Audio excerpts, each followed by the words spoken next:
एक छोटे से गांव में रामू नाम का एक गरीब लड़का रहता था। उसके घर की हालत इतनी खराब थी कि कई बार तो उसे भूखा ही सोना पड़ता। लोग उसका मजाक उड़ाते और कहते, अरे रामू, तेरे बस का कुछ नहीं, तू तो किस्मत का मारा है। चमत्कार की शुरुआत। एक दिन रामू नदी किनारे लकड़ियां बटोर रहा था। अचानक उसकी नज़र पानी में डूबे एक लाल चमकते पत्थर पर पड़ी। उसने जैसे ही उस पत्थर को छुआ, उसके शरीर में बिजली सी दौड़ गई। रामू घबरा गया, लेकिन जल्द ही उसे समझ आया कि उसके भीतर अब कोई अलौकिक शक्ति आ गई है। उसके हाथों से तेज रोशनी निकलती, उसकी आवाज से पेड़ गिर जाते और वो पलक झपकते ही दूर तक पहुंच जाता। गांव का रक्षक।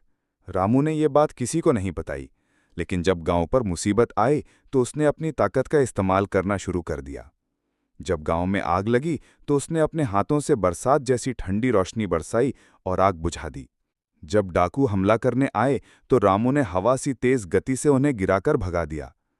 जब बीमारी फैली तो उसने उस लाल पत्थर को मंदिर में रखकर प्रार्थना की और लोग धीरे धीरे ठीक हो गए। गांव वाले हैरान थे कि अचानक उनका रक्षक कौन बन गया है।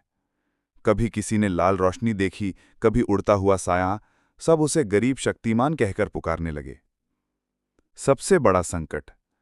कुछ समय बाद पड़ोसी राज्य का लालची राजा गांव पर हमला करने आ गया। उसकी सेना हजारों की संख्या में थी।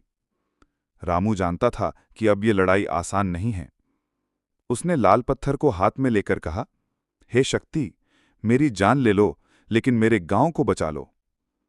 जैसे ही उसने शंखनाद की तरह आवाज लगाई, आसमान से एक भयंकर बिजली गिरी और पूरा युद्ध मैदान चमक से भर गया।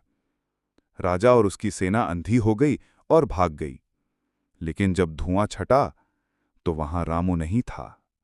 वो अपनी शक्ति के साथ गायब हो चुका था। आज भी गांव के लोग मानते हैं कि लाल पत्थर अब भी नदी की गहराई में छिपा है, और जब भी गांव पर कोई संकट आता है, आसमान में अचानक लाल चमक दिखाई देती है। लोग कहते हैं, गरीब शक्तिमान अब भी हमारे गांव की रक्षा करता है।